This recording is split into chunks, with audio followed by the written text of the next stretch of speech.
Well, welcome everybody to the General Federation of Trade Unions Educational Trust Trade Union and Working Class History series, which we're doing in partnership with the Marx Memorial Library and the Working Class Movement Library.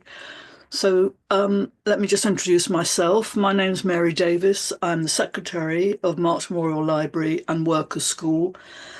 For those of you who don't know, MML, or Marx Memorial Library, is the leading research and education centre on Marxism and socialist history.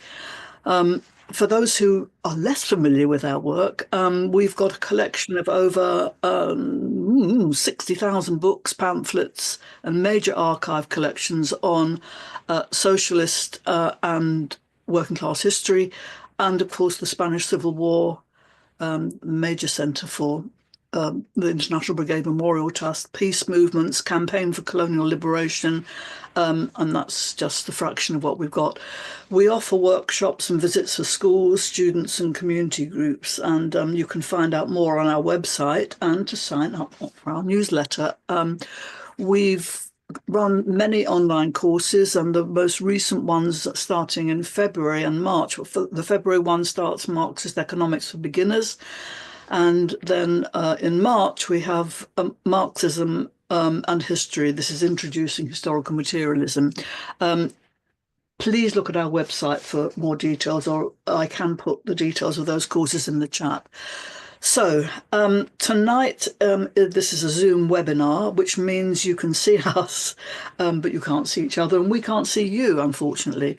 But feel free to use the chat throughout the call and to ask questions. So you can use the Q&A button at the bottom of your screen, and then I'll ask you to put your questions to the speaker directly. So tonight is the fifth session in this series, and we're very, very privileged to have our guest speaker, Professor John Foster, who I'll introduce in a moment. And of course, as you know, this is on the general strike of 1926 and the lead up to it. We'll have a maximum of 45 minutes of presentation from John. And then that will be followed by 45 minutes of questions, answers, and comments. And we aim to finish at around 8:30, or at 8:30, not around, definitely at 8:30. So we want to remind you this time that during the call we'll be following the GFTU's behaviour statement. I think the link is in the chat now, I hope. So please just have a quick look at that. So we are very privileged, as I said before, to have John Foster speaking tonight. John is the Emeritus Professor of Social Sciences at the University of Paisley, but he's taught at other universities too. John, I'm sure won't like me saying this, but he is one of, if not the foremost labour historians alive today from a Marxist, writing in a Marxist tradition. John has written a number of studies of the 1926 general strike, including most recently one for volume one of the actually the TNG history book in volume one. John was privileged to take part in the 1966 recordings of the general strike veterans and to hear their memories at first hand. His main publications, actually, I think are probably, I could take 45 minutes just saying what they are, but I won't. Class Struggle, and so one of the first and probably a unique book is published in 1974, Class Struggles in the Industrial Revolution. He's written that is historical, obviously, but he's also written more current things: Class Alliances and the Right to Work, The Politics of the Upper Clyde Shipbuilders, Track Record, The Caterpillar Occupation, and Capital in Britain's offshore oil industry. And there's a very recent publication as well, which is about languages of class. John might consent to give you the full title and where you can get it, but I'm sure he won't. But at any rate, many, many publications indeed. So really, I think I have got no more to say except to really be very, very pleased that John is here and to warmly welcome him. And I'm sure we will all gain a lot from his talk, which is accompanied, I think, by some slides as well. So over to you, John. Hope people can hear me. Start off by thanking GFTU for organising this and making, I think, an important input in terms of the series into Labour history, and also for doing so in partnership with Marks Memorial Library, which, as Mary says, has done pioneering work over the last decade in the area of Labour history and many other things, particularly the teaching of Marxist theory. And one thing Mary was too modest to say is that she will be trying to, or will be organising a series of lectures, seminars, and conferences around the issue of the general strike that will start on the anniversary of Red Friday. That's the 31st of July, rather too into the summer, so it may be a little bit earlier than that, or a little bit later, but that's what she's doing. That will be, I think, a very interesting and important contribution. So, not to use too much of my 45 minutes wandering around, I will try and get to the point, and I'm sure Mary will stop me, as I always do. I go over the appointed length, but that's, I suppose, my enthusiasm for the subject, because it is a very important subject. We can learn a great deal from the 1926 general strike.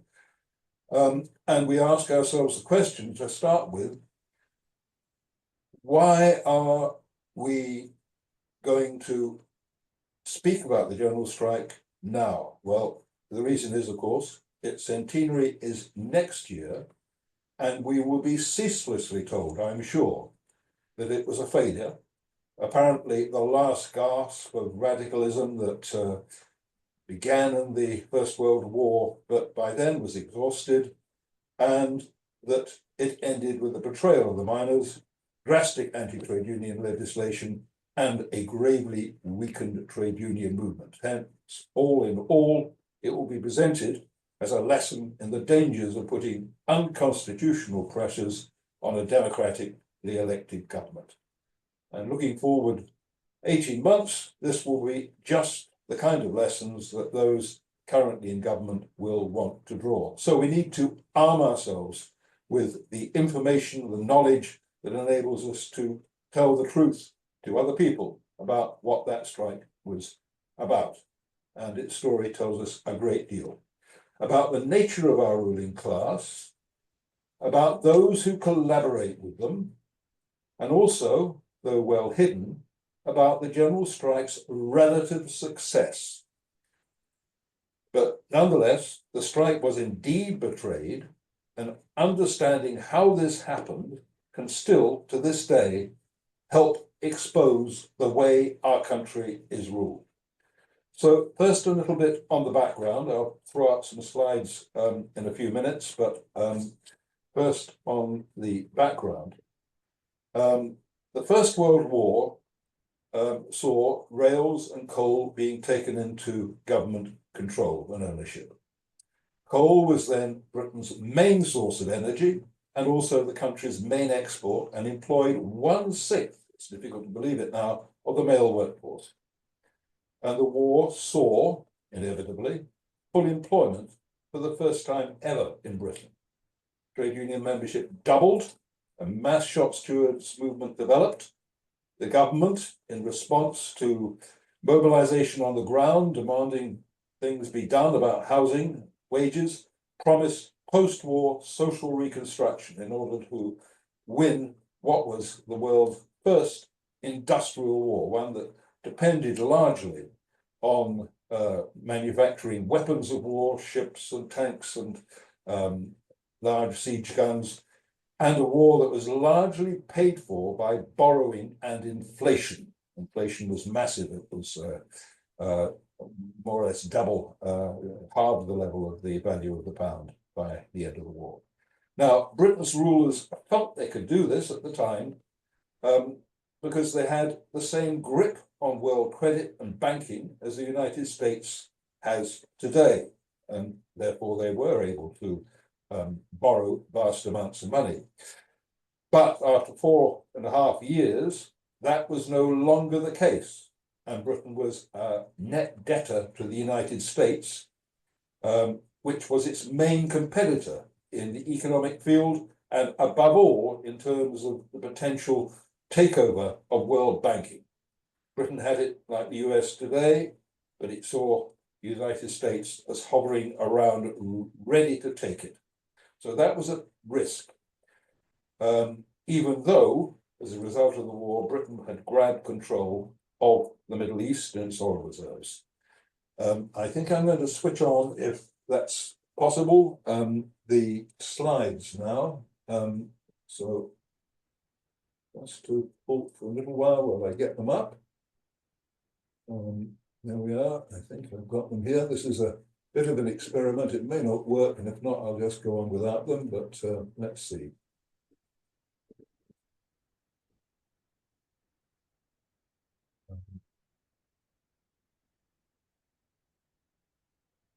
Yeah, seems to have got them up.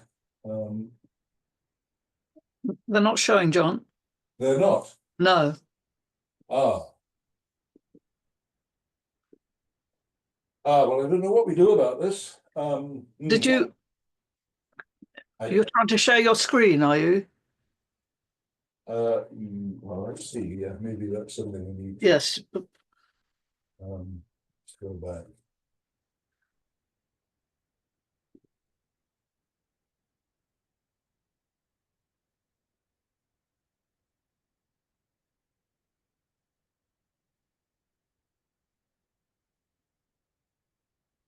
Make sure you press share.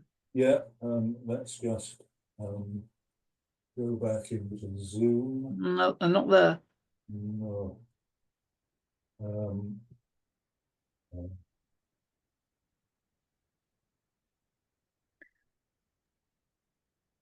Shall I share them, John? Yes, that would be best. Is that them shared or not? I press share screen.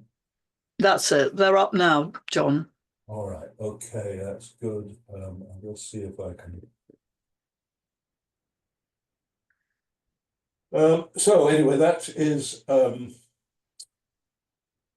front page of the British Gazette during the strike, the front page of the TUC's paper, The British Worker, and a cartoon produced by the government for propaganda purposes, and what they used to attempt to discredit and win people away from the strike. And the essence of their argument was, this is an attack on democracy, constitutional government.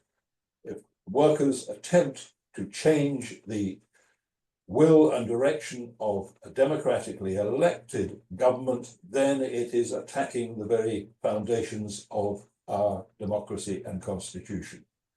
And that is an argument that has been used over the last century and is still being used. So it is very important to know what the other side is and to be able to put a contrasting position. Now, let's just see if I can move these forward.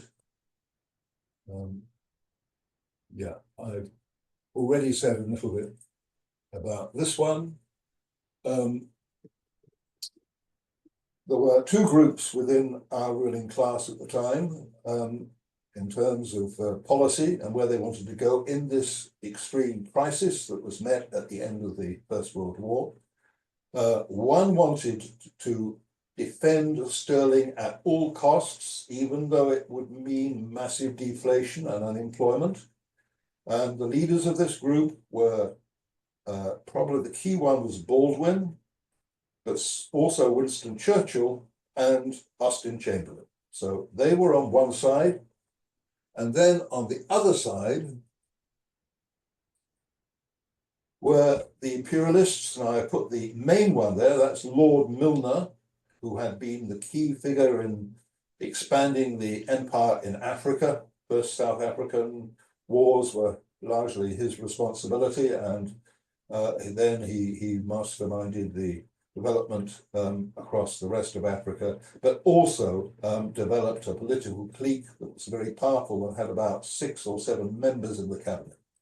And that was then the world's biggest empire. About half the population was under British rule, and the war itself had largely been fought to secure control over Middle Eastern oil reserves. And the little map at the side, on the left-hand side, is from the Sykes-Picot agreement between Britain and France that led to the secret treaty of that year about how the territories of the Middle East should be carved up once the Allies were victorious. And as you can see, Britain, that's the brownish area at the bottom, earmarked for itself all the key areas of oil production, because it knew where the oil was, as well as, of course, in what was then called Persia, which was a subdominion of Britain.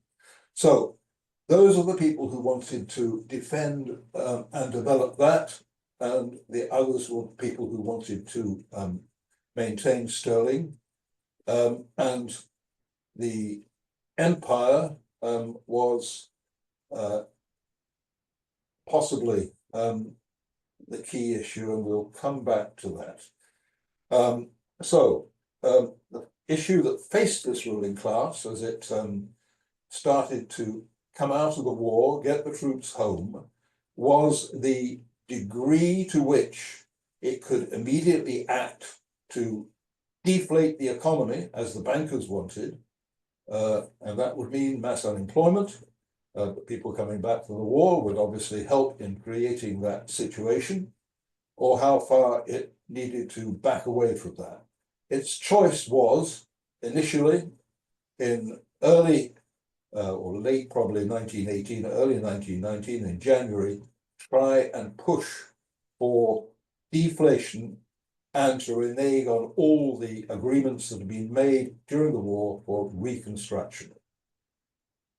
The result was, of course, a massive level of militancy and response by the workers who had been mobilized and radicalized during the war, led by the shop stewards movement, and above all, shop stewards probably on Clyde's side, initially with their general strike that began in January 1919 for a 40-hour week, a strike which spread across Scotland, then down to parts of England, and then there were parallel strikes in London. And by the early February, when the King's speech was being written in the cabinet, the strikes were still going on. In London, the electricians were threatening to turn off the power. The cabinet was in a crisis. The King was described as being in a funk about a potential repeat of a Russian revolution that did in his cousin, and they decided to change track. And the King's speech that was published and read in Parliament 2 days later reinstated all the wartime reconstruction plans. And it was described by the Prime Minister of the time, Lloyd George, as insurance against Bolshevism and cheap at the price. Well, it wasn't really cheap because it had very massive consequences over the last following 15 months, massive consequences politically and economically. First of all, putting these programs of house building and medical assistance and not pushing up interest rates, putting all that into effect, created levels of full employment that were, if anything, higher than those achieved during the war. There was a large degree of speculation financially, and the impact on the trade union movement was massive. It had been fairly strong before, but its membership continued to expand, and above all, the shop stewards and the left took over the leadership effectively.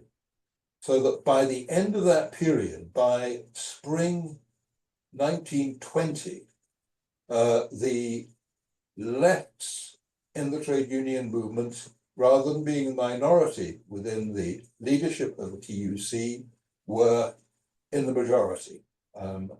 And even J.H. Thomas at that point was ejected from the leadership, the main right winger of the railway union. Some man took over the engineers, the transport workers were under left wingers, and so also were a lot of the smaller unions and the Confed. So the dominant unions at that point were on the left and espousing left-wing policies increasingly. And that is when things began to get really difficult for the government, because it had been fighting by proxy, to some extent directly, a war to try and overcome the Bolshevik Revolution. Now, it wasn't just that they were anti-Bolshevik, they were, but the key thing was about getting a repayment of Russia's war loans that Britain had paid, a massive level that would enable Britain to repay its debts to the United States, and probably more important even than that, to install a pliant government that would give Britain access to the immense mineral resources and other resources of Russia. So they had been fighting a very dirty war, along with France and Italy, and to some extent the United States, but Britain was the key force. And it had, in the latest bout, mobilized the reactionary government in Poland to attack. And then in July, and this was the time when the shop stewards in London were already becoming very militant in the docks and preventing, through seizing hold of ships like the Jolly George, the supply of aircraft and heavy guns being ferried in through Danzig. But at that point, at the end of July and early August, the Soviet cavalry that had been fending off the Poles made a breakthrough, drove the Poles back across Poland, and reached the German border at Danzig, which was where the British were unloading arms for the Poles. And immediately that happened, those arms stopped being unloaded, and a crisis developed, not just for the Poles, Polish reactionaries, but also in terms of stability as it was seen across Central Europe. So at that point, the government, Churchill in particular, called for British intervention, mobilization. Lloyd George immediately sent 4 immense battle cruisers across to Danzig to rescue the situation there. But the issue that the cabinet was looking at was mobilization. Mobilization for a major war just, 2 years after the end of the previous one. And both political, because the General Council, or not the General Council, the leadership of the TUC was at that stage pro-Bolshevik. For that reason, and also because another war would be horrific and horrible, they mobilized and called for a strike that would halt the war with Soviet Russia.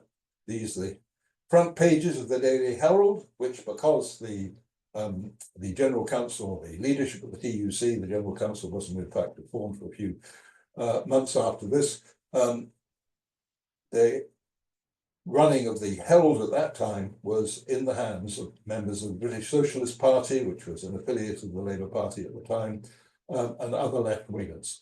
And they called for, as you can see, a strike to stop any actions against Soviet Russia. And the result was the formation of a Council of Action, and then across the whole country, 350 councils of action based on trade union councils, but drawing in the local unemployed workers' associations, drawing in all the various unions, drawing in other civil bodies, the cooperatives, to take over and control towns and cities. And they did so in terms of embryo organization, and meetings were held over the following week, 2 weeks, and 3 weeks of hundreds of thousands in places like London, Manchester, and Birmingham, Glasgow, and tens of thousands in smaller towns and rural areas. So there was a mass mobilization. In face of that, the government effectively capitulated.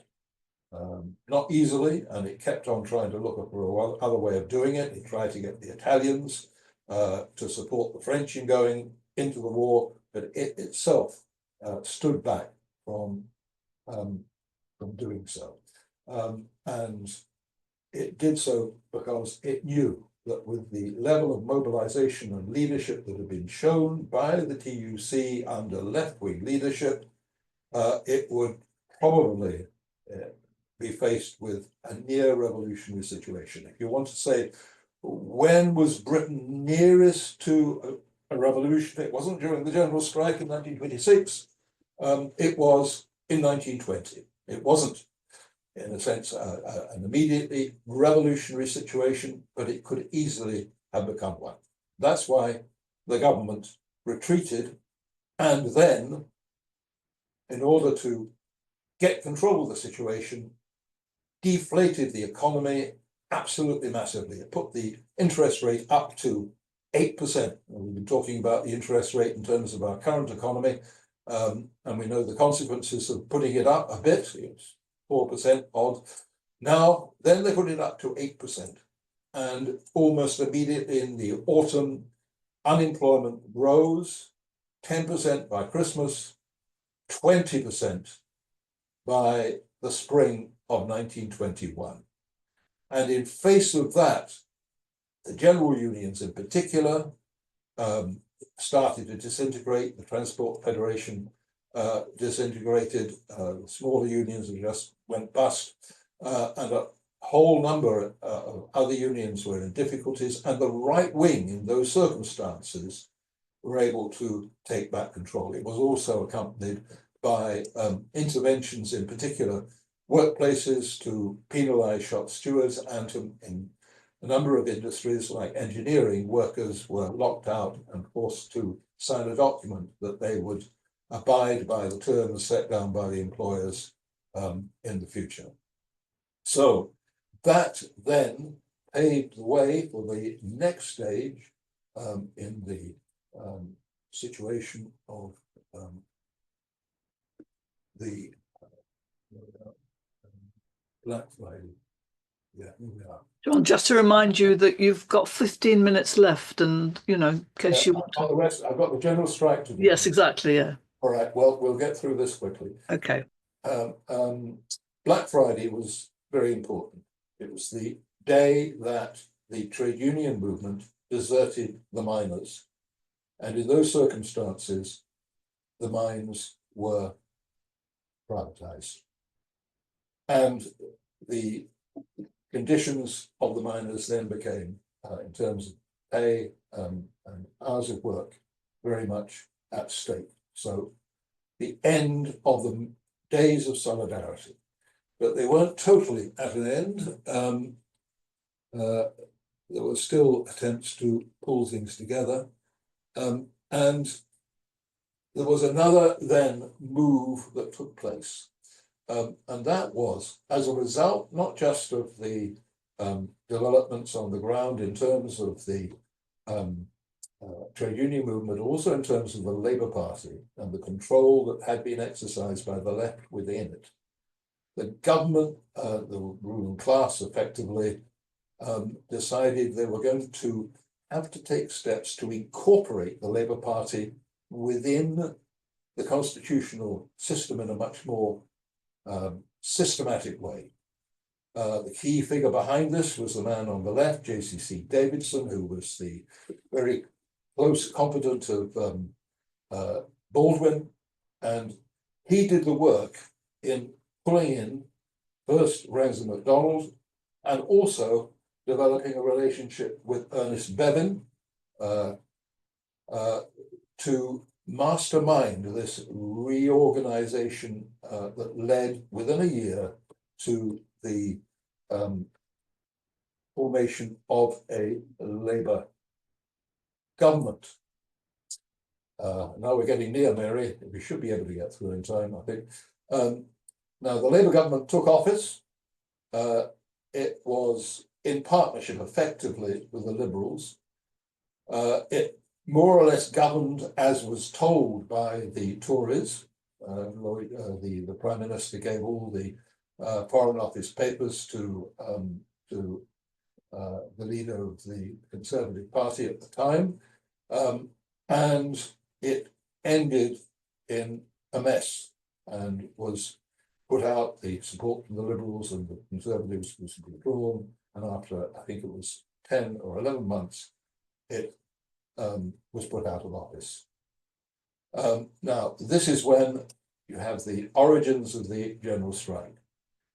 At that point, the government felt strong enough to take on, it thought, the trade union and labour movement.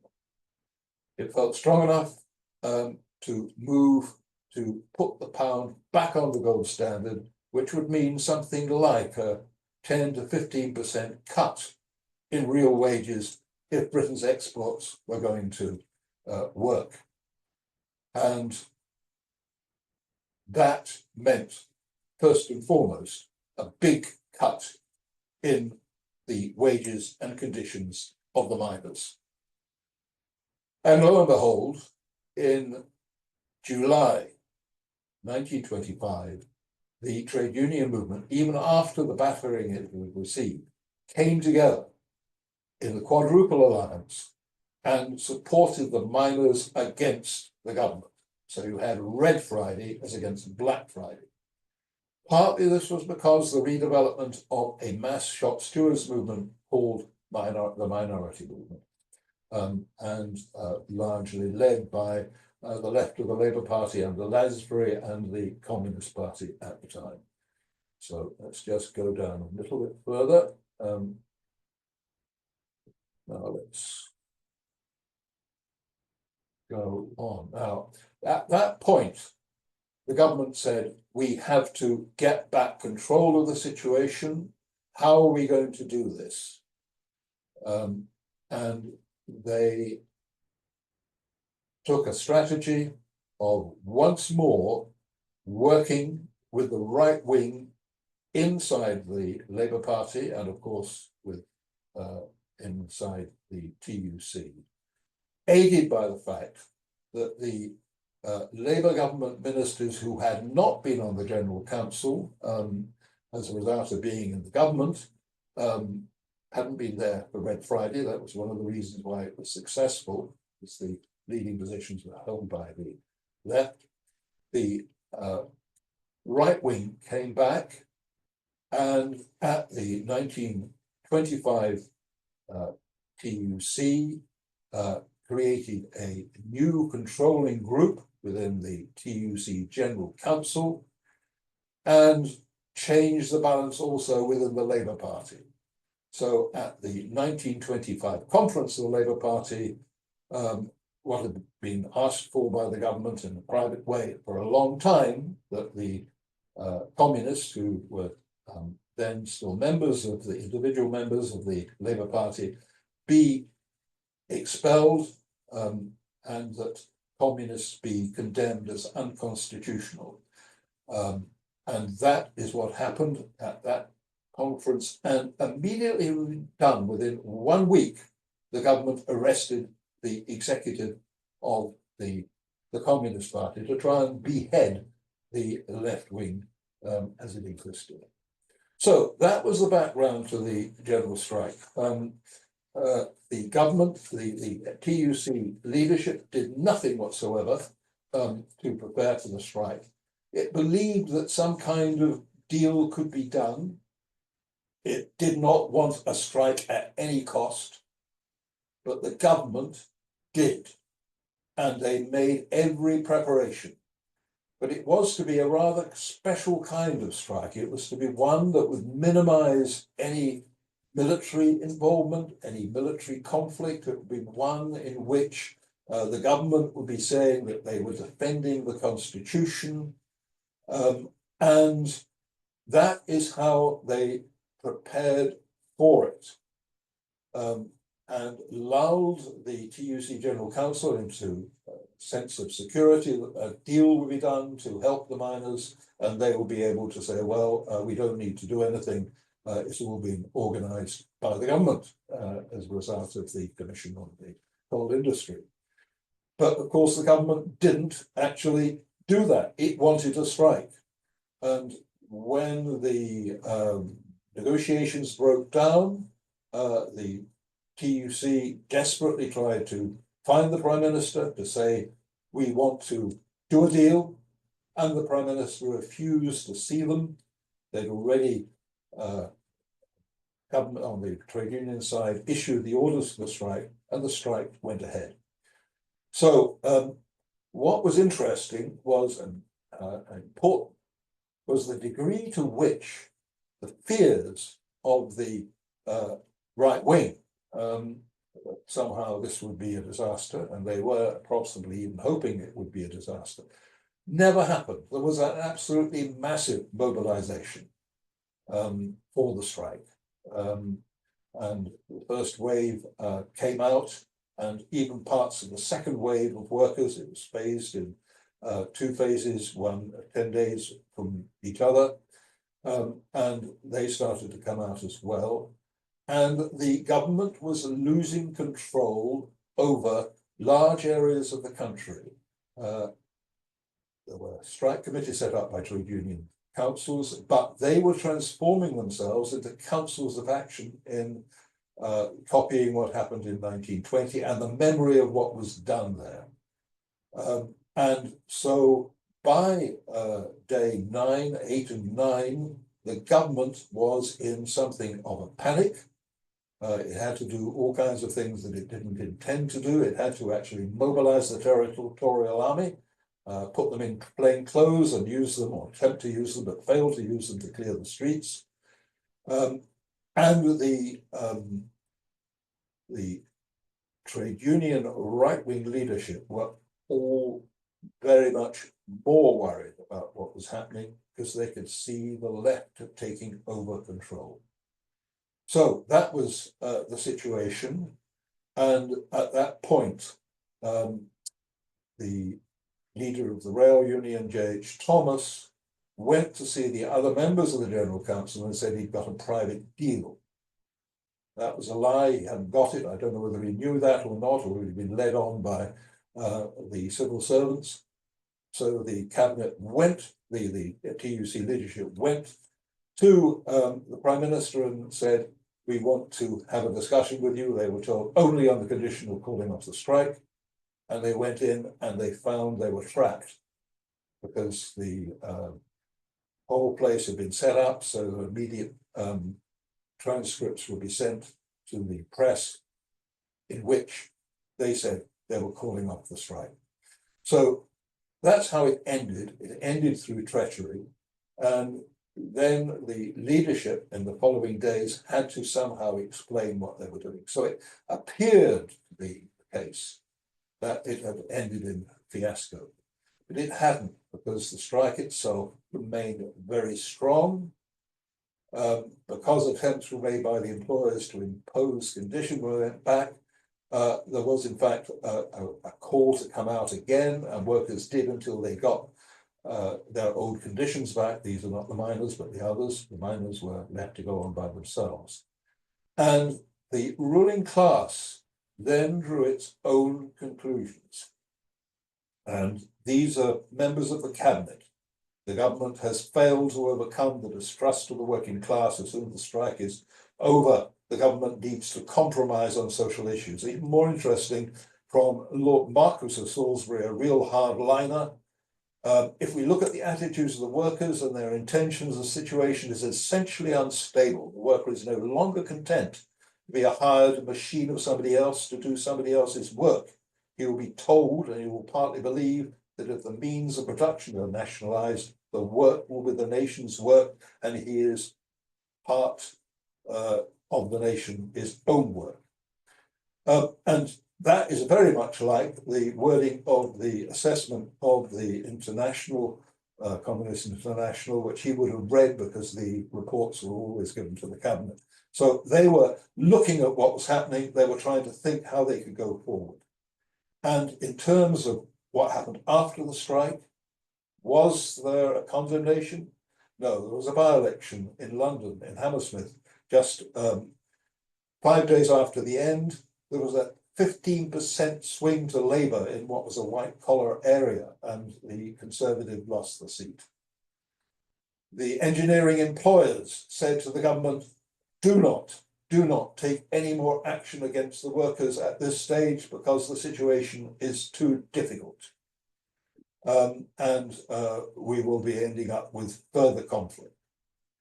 And we have then these assessments within the cabinet. And finally, we have the assessments that we know took place within the right wing.